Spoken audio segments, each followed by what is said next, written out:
Perhatian.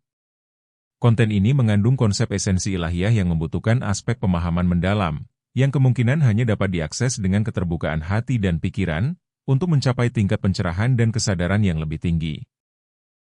Ketika Turki Utsmani jatuh pada tahun 1924 itu baru muncul Ikhwanul Muslimin untuk melanjutkan ya, sistem kekhalifahan Turki itu. Ya. Lalu dalam perjalanannya kan gitu kan pecah menjadi Ikhwanul Muslimin yang prinsipnya itu menggunakan sistem partai dan HT yang pada prinsipnya menggunakan sistem dakwah ya.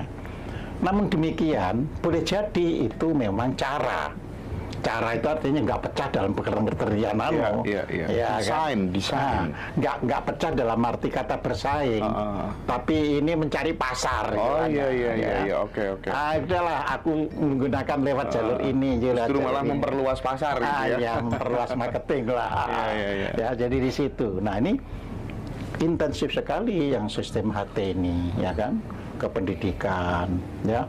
Mulai SMP sudah ada kurikulum, pokoknya di luar jam sekolah. Dan biasanya tidak jauh dari sekolahan itu, ya kan. Terus SMA, terus universitas, ya kan. Nah, kedua-duanya ini sebenarnya ya tidak disetujui, artinya ditolak oleh kaum Wahabi. Nah, ini juga harus kedua-duanya ditolak sama kaum Wahabi, ya kan? Wahabi itu kan asasnya adalah membangun ya mazhab Islam berdasarkan mazhab Wahabi. Oke. Ya kan? Nah, mazhab Wahabi itu adalah membentuk sistem yang berupa kerajaan, bukan kekhalifahan. Gitu loh. Makanya baik HT maupun Ikhwanul Muslimin atau IM nggak bisa berdiri di Arab Saudi, di negara-negara di Timur Tengah, ya kan, yang kerajaan-kerajaan seperti Yordan dan sebagainya itu, ya. Jadi nggak bisa, gitu loh. Ya. Nah, jadi tapi Barat tampaknya ada di belakang mereka juga, makanya mereka dibolehkan memasuki negara-negara Barat, ya. Jadi pusat HT ada di mana? Di London. Di London. Sama kayak Ahmadiyah dong. Iya, pokoknya yang berbeda-beda itu oleh Inggris ditampung semuanya menjadi pusatnya. Oh, gitu Pak Haji. Ya Ahmadiyah, ya apa itu HT, ya IM, ya. Semuanya ada di sana, ya. Terus nanti ada gerakan juga namanya Jamaah Tabligh. Ya. Tabligh juga dari sana? Apa pusatnya? Aslinya kan dari Pakistan. Iya, Pakistan, ya. Oke. Tapi semuanya punya induk markas di sana. Gitu ya? Iya. Jaulah gitu ya? Iya. 7 hari, 40 hari. Iya. Ya. Nah, jadi disinilah ya semua itu ya melalui sistem, kalau Jamaah Tabligh kan door to door, rumah ke rumah, ya. Tapi mereka semua itu kan orang yang dimanfaatkan. Ya, ini yang harus kita ketahui. Baik IM, ya HT dan sebagainya sebenarnya dimanfaatkan oleh Barat. Dimanfaatkan oleh Barat. Oleh Barat. Cuma mereka merasa atau tidak, wallahu alam. Ya, jadi di situ. Keuntungan Barat memanfaatkan mereka apa? Untuk apa? Loh, ya bisa menguasai seluruh dunia. Oh, mereka nggak akan bisa menguasai. Oh, gitu. Nah, iya. Kalau kita geger antara hati ini ada habaib geger, siapa yang untungkan Barat? Oh, iya. Oke, nanti saya pinjami kamu dan sebagainya. Pokoknya bikin sebanyak-banyaknya perbedaan gitu nih. Bikin sebanyak-banyaknya perbedaan. Nah, disinilah kita harus jadi orang tadi yang saya katakan, kita melek ya dengan melihat semuanya serba luas, terbuka, dan gelas yang kita pegang harus kosong, supaya tidak bisa diinfiltrasi oleh yang begitu-begitu itu, gitu loh, ya. Jadi meskipun HT dilarang kan secara organisasi itu seperti masih ingat kan ada namanya Darul Arkom, secara organisasi dilarang, tetapi sebagai komunitas sosial Ya, nggak bisa dilarang. Sebagai komunitas sosial nggak bisa dilarang. Nggak bisa dilarang. Ya. Kalau sebagai ngatasnamakan organisasi, berarti ini ada markasnya, ini ada pemimpinnya, ini dilarang. Nah, komunitas sosial dibiarkan, karena yang nanggapi nanti dianggap ya masyarakat sendiri. Ya. Dan di sini ya kita harus tahu dalam setiap kali pemilu, ya mereka itu ya orang yang dibutuhkan oleh kelompok tertentu. Oh, gitu ya Pak. Jadi itu. Wah, lagi-lagi ke sana. Ke sana ya. Jadi kita doakan saja pada akhirnya lahir putra-putra Indonesia yang brilian, yang pikirannya itu terbuka dan bisa melihat ya gangguan-gangguan atas nama agama dari luar. Dan berkelompok-kelompok itu lagi-lagi tetap mengatasnamakan Al-Quran dan Sunnah, Pak Koji. Oh iya, karena kalau tidak menggunakan nama itu, ya akan dipinggirkan oleh pihak yang lain. Ya, dulu misalnya ada kelompok, ya sebenarnya orang lokal pernah mendengarkan misalnya kelompok kajian Isa Bugis. Isa Bugis. Ya, itu mungkin tidak menerima hadis-hadis itu, lalu disudutkan sebagai ingkar sunnah. Ya kan, akhirnya oleh kelompok mayoritas dinyatakan tersesat. Karena dinyatakan tersesat, pemerintah turun tangan untuk melarangnya. Nah, jadi seperti itu. Ya. Tapi kan yang direkrut itu kan anak-anak yang baru belajar agama di tingkatan mahasiswa awal, sama SMA kelas 3, kayak gitu. Terus kemudian di brainwash, harus diputus hubungan mereka dengan leluhur, nggak boleh bertawasul segala macam. Itu gimana, Pak? Loh, memang itulah cara. Jadi kembali ke statementnya Yurilina, ya untuk menguasai suatu negara, pertama ya kan rusaklah sejarahnya, ya kan? Sejarahnya dirusak. Iya, dirusak, ya kan? Terus kedua, kaburkan sejarahnya, ya kan? Apa bedanya dikaburkan dengan dirusak? Kalau dikaburkan itu ya itu tadi wali, ya kan? Yang seharusnya itu artinya adipati di pesisir disebut sebagai gitu ya, tokoh agama, iya kan? Jadi ini namanya mengaburkan, ya. Kalau dirusak itu misalnya prasasti-prasastinya dihilangkan sehingga kita tidak mengetahui lagi sumber-sumber itu. Kan sumber sejarah itu satu dari prasasti-prasasti, dua dari buku-buku yang tertulis. Nah, itu semua diangkutkan, ada yang ke Belanda, ada yang ke Inggris, ada yang ke Jerman, macam-macam, ya kan. Nah, yang ketiga baru putuskan hubungan generasinya ini dengan leluhurnya, ya. Dan itulah yang dipakai, ya. Itu tadi yang saya katakan, mereka itu alat, cuma merasa tidak sebagai alat, kita yang harus waspada, kan gitu kan. Dan ini alat, ya kan. Mereka tempatnya aja disediakan di Inggris. Ya iya Pak. Kan sederhana, kan gitu kan. Ya, tempatnya saja sudah mereka sediakan. Nah, toh Inggris tidak kemasukan ajaran-ajaran itu. Jadi seperti itu, ya kan. Nah, ini yang kita harus betul-betul ya berpikir dengan sehat, gitu kan. Dengan memiliki background untuk bisa melihat semuanya supaya tidak terjadi proses seperti ini. Tapi kenapa selalu lewat Islam, Pak? Kenapa tidak kemudian dia bikin organisasi-organisasi itu misalnya di Hindu, di Buddha, di Nasrani, atau juga melakukan hal yang sama mereka sebenarnya? Oh, enggak. Memang makanya kan ada tulisannya yang sangat terkenal itu yang menulis ini budaya antar budaya yang tabrakan itu, ya itu kan dilihat mula-mula ya kan terjadilah misalnya komunis sama kapitalis diadu, ya kan. Nah, berikutnya kan Islam yang paling mudah untuk diadu. Kenapa kok Islam paling mudah diadu? Loh, karena Islam itu memiliki keyakinan yang orang dianggap sesat boleh dibunuh. Oh. Yang lain-lain kan enggak. Ya. Ya, makanya di Timur Tengah itu bunuh-bunuhan sesama orang Islam. Nah ini bisa diperluas ke seluruh dunia. Ya, ya. Nah, jadi di situ. Oke. Nah, kita berkali-kali saya sampaikan, kita orang Indonesia, kita orang Islam, tapi Islamnya harus Islam yang sejiwa dengan Nusantara atau Indonesia ini.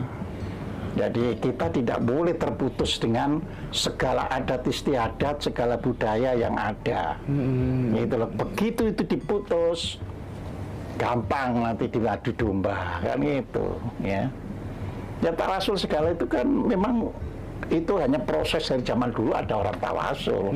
Sebelum Islam datang ya ada. Terus Islam datang memberikan tempat yang sama, akhirnya bisa ikut kan gitu. Sama. Kenapa kita mudah sekali masuk Islam? Karena agama leluhur kita itu monoteisme. Agama leluhur kita itu. Nah begitu Islam apa itu monoteisme mudah diterima. Oh iya. Jadi di situ. Jadi mereka memanfaatkan sebuah keyakinan umat Islam, yang ketika nggak sama bisa dibunuh, gitu ya. Kan halal darahnya kalau sudah dianggap sesat itu. Enggak. Sekarang kita ketika ngomong soal misalnya kayak halal darahnya dan lain sebagainya gitu. Aku tuh pernah ketemu seseorang, Pak Kojim, beliau keturunan orang terpandang lah ya di Republik ini gitu ya, dan buku-bukunya tuh luar biasa istimewa gitu. Cuman belum berani untuk kemudian ke publik gitu. Nah, statement terakhirnya pada saat ketemu saya itu sebenarnya Mas Hendra, Al-Quran yang sejati itu hanya 20% gitu.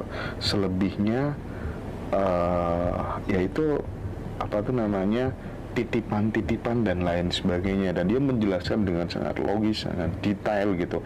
Mana mungkin Tuhan sampai ngurusin harta gono gini segala macam dan seterusnya gitu kan ya. Nah, gimana Pak Kojim? Iya, jadi sebenarnya bagi pengkaji tafsir tahu, misalnya ada apa itu ayat-ayat yang tidak dipakai lagi, itu tahu, ya kan? Itu kita ngaji tafsir loh ya, ya ngaji ulumul Quran. Tetapi di mata umum kan tidak diberitahu. Ya. Tapi kalau kita ngaji tafsir, sebenarnya surat Al-Ahzab itu kalau menurut hadis ini mestinya 3 kali daripada yang sekarang. Seperti itu kita tahu, ya. Nah, terus karena orang-orang Syiah misalnya, ya, itu meyakini bahwa sebenarnya ada aslinya begini, dibuang begini, ya, maka di statement kan oleh kelompok yang umum ini, itu kan 80% ahli sunnah itu. Kalau Syiah di dunia kan hanya 20%. Ya, nah itu Syiah itu bukan Islam. Nah, ini kan cara mengadu domba kan. Nah, nanti di antara 80% itu sendiri dibuatlah. Ya kayak muncul Wahabiyah, ya kalau tidak ini berarti itu salah. Jadi seperti itu. Dan kalau kita belajar apa itu sejarah Al-Quran itu sendiri juga proses. Ya walaupun diklaim kan gitu kan klaim itu diperlukan karena untuk memberitahu kan, sudah dikumpulkan di zamannya Utsman. Itu klaim. Itulah yang kita pelajari ketika kita sekolah. Ya. Akan tetapi kita juga harus tahu huruf Arab saja ya itu baru sempurna itu 100 tahun dari masa wafatnya Nabi. Ya, sakalnya dan sebagainya itu baru akhir abad pertama Hijriah baru rampung. Ya. Nah, kalau ini baru rampung, siapa menjamin kan gitu kan? Yang murninya itu begini kan nggak bisa, ya kan?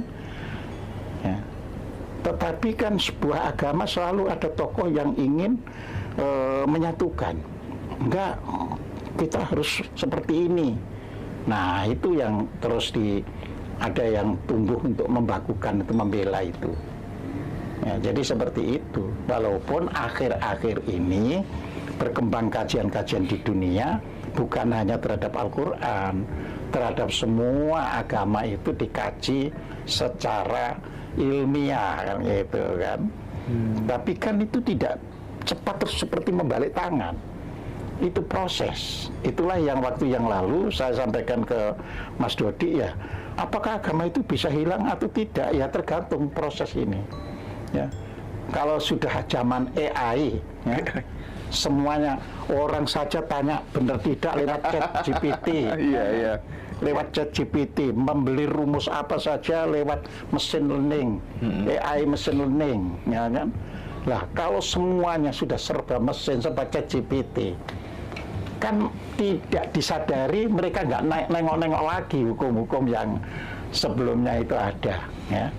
Makanya saya kemarin mengisi di suatu tempat, ya saya beritahu, begitu AI nanti sama mesin learning itu sudah berkembang pesat, maka ada pekerjaan-pekerjaan yang hilang. Misalnya lawyer, itu akan hilang karena langsung aja perkaranya apa, ya undang-undangnya dimasukkan tek. Oh ternyata gini, nggak berfungsi itu lawyer itu. Kalau sekarang berfungsi kan wani piro. Iya. Terus insana nawawani piro. Nah, jadi seperti itu. Ya. Tapi kalau sudah AI nanti nggak bisa ini. Hukumnya ini loh, metu kayak gini. Nah, seperti itu. Ya. Sekarang misalnya lewat ChatGPT, misalnya orang menyelidiki, ya, Mas Hendra itu gimana sehari-harinya? Bisa kan ditelusuri, kan nanti kan muncul, oh tukang host, jadi ini muncul seperti itu, host dari ngaji rosoan. Nah, jadi itu proses. Ya. Makanya yang harus kita sampaikan itu adalah kita bisa mengerti perkembangan yang ada supaya tidak bisa dikibuli oleh orang, kan gitu kan. Jadi kembali ini tadi, jadi selama pendidikan itu ya tidak secara tegas diatur oleh negara dengan baik, misalnya, ya dengan sistem hukum yang positif tadi, ya orang boleh ya belajar, misalnya yang diajarkan seperti HT dan sebagainya, tapi di dalam implementasinya kan dia nggak boleh memaksa orang, misalnya. Begitu memaksa ya dihukum, ya. Kayak di Arab Saudi saja sampai hari ini bertengkar itu tidak boleh. Jadi kalau ada suatu kesalahan atau apa, ya, mereka hanya bertengkar mulut. Ya, karena kalau sampai menggunakan nyodok atau nempeleng atau apa, masuk penjara. Nah, kenapa kita tidak bisa menyatakan seperti itu? Ya, ya memang ada negatifnya, mobil-mobil di Arab Saudi itu banyak tesok, ya, penyok. Karena apa? Itu ada orang deal gitu. Afwan ya, Afwan. Iya kan. Ya, nggak sudah akhirnya kan gitu. Gitu ya, Pak ya. Iya. Ya. Jadi itu hanya masalah penegakan hukum. Orang boleh belajar apapun, tapi jangan sampai memaksa orang. Ya, jangan sampai menipu orang. Ya. Jadi seperti itu, gitu. Nah, ini aku mumpung ketemu sama Pak Kojem ya, Pak Kojem ya. Kita ini kan juga pengen memberikan edukasi supaya kemudian kita itu melek politik gitu. Harapannya kalau kemudian orang-orang baik, orang-orang yang benar itu berdiri di garda depan gitu ya, garda terdepan, jadi pimpinan-pimpinan partai politik, orang yang berkuasa gitu kan, keadilan kemakmuran itu bisa teraktualisasikan sebagaimana mestinya. Begitu pula sebaliknya gitu Pak Kojem. Nah, aku sekarang melihat tuh, mohon maaf sekali teman-teman ya, netizen itu dia muji-puji Pak Prabowo. Pak Prabowo itu sayang gitu Pak Kojem ya. Tapi sebaliknya wakil presidennya itu sekarang dicaci maki terus, ditendang-tendang gitu. Nah, bagaimana sebagai orang tua Pak Kojem memandang potret ini yang terjadi seperti saat ini gitu? Iya, jadi ya ini kan sudah menyangkut politik. Ya, ini semua terjadi karena terjadi proses yang awalnya gitu kan tidak benar tapi dibuat benar. Jadi ini akibat istilahnya, ya. Jadi kalau sudah jadi akibat, namanya akibat, kita nggak mudah untuk menghentikan netizen harus tidak begini itu. Terus kita kembalikan ke pemerintah. Apa pemerintah bisa bekerja kalau ya rakyatnya saling memaki dan sebagainya, ya? Tinggal seperti itu. Ya, kalau pemerintah ingin bekerja, ya tidak ada memaki dan sebagainya, ya tegakkan hukum. Ya, namanya kalau ditegakkan hukum berarti apa yang dipandang salah, misalnya wakil presiden dipandang salah, ya bisa diajukan ke pengadilan karena dipandang salah. Dan mungkin itu kontribusi dari akun Fufu Fafa juga kali, Pak? Iya, pokoknya artinya kalau dipandang salah, ya, negara harus berani dengan jujur, ya harus orang ditegakkan hukum.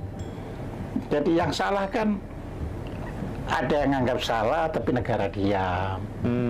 Maksudnya negara itu pemerintah yang sedang menjadi, ya, pemegang negara itu diam. Ya. Jadi harus mulai jujur gitu loh, ya. Sebab nanti kalau kita itu tidak mendidik dengan jujur, ya generasi itu nggak tahu mana yang benar dan mana yang salah itu. Karena itu kan diuji dari kejujuran. Kejujuran itu apa? Kesesuaian dengan aturan main. Ya itu jujur, ya kan? Jadi begitu orang sudah tidak sesuai dengan aturan main tapi dibenarkan, berarti tidak jujur. Ya, nah kita harus mengembalikan ke yang jujur. Jadi kita kan salahnya kan gini kan, nanggapi ya biasalah politik itu seperti itu. Nah itu jawaban yang salah. Ya, politik tidak pernah mengajarkan demikian, tapi orang melanggar aturan berpolitik itu ada.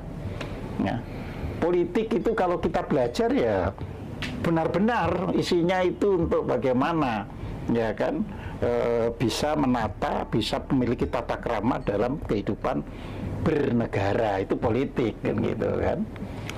Jadi ini. Tapi kalau misalnya nih di pemerintahan Pak Prabowo saat ini tuh, menurut Pak Kojim perlu nggak sih koruptor tuh dihukum mati gitu? Seperti yang pernah saya sampaikan, ya seluruh hukum itu harus ada garis demarkasinya. Ya, kalau tidak ada garis demarkasinya nanti sulit. Jadi koruptor dihukum mati mulai kapan? Mulai kapan? Iya, ya kan. Nah disitulah istilahnya ada pengampunan. Oke, peraturan baru. Nah, harus begitu itu demarkasinya. Peraturan baru mulai tahun mulai 1 Januari 25 ya kan. Kalau orang sampai korupsi sekian miliar hukuman mati misalnya, ya kan.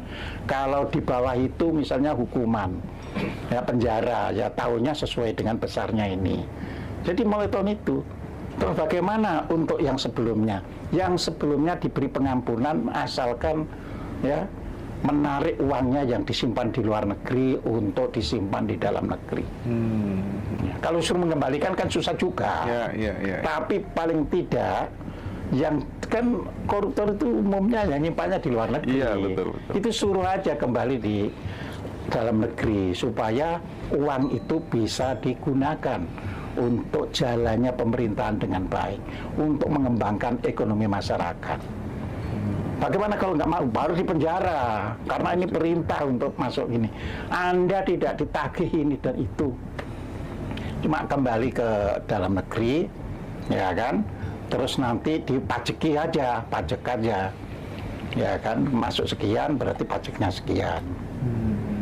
Ya, terus sampai masih ada yang di luar negeri. Ya, sehabis peraturan ini keluar, masuk penjara. Nah, itu namanya harus ada garis demarkasi. Kita nggak bisa loh melahirkan undang-undang perampasan aset tapi nggak ada batasannya. Ya, siapa mau kan gitu ya. Ya, dirampas setelah undang-undang itu keluar dan dia ternyata korupsi setelah undang-undang dibuat, bukan dirampas asetnya sebelum undang-undang dibuat. Ya, itu nggak bisa. Ya. Nah, itu namanya ada pengampunan. Dan negara juga perlu ada pengampunan. Nabi Muhammad saja melakukan pengampunan. Ya, ketika Mekah ditaklukkan, barang siapa yang ingin ya berada di pihaknya Abu Sufyan, silahkan, aman, ya kan? Yang mau ke sini aman. Nah, jadi harus ada itu, gitu. Ya. Baik Pak Kojim, kita break dulu sejenak ya. Matur suwun Pak Kojim.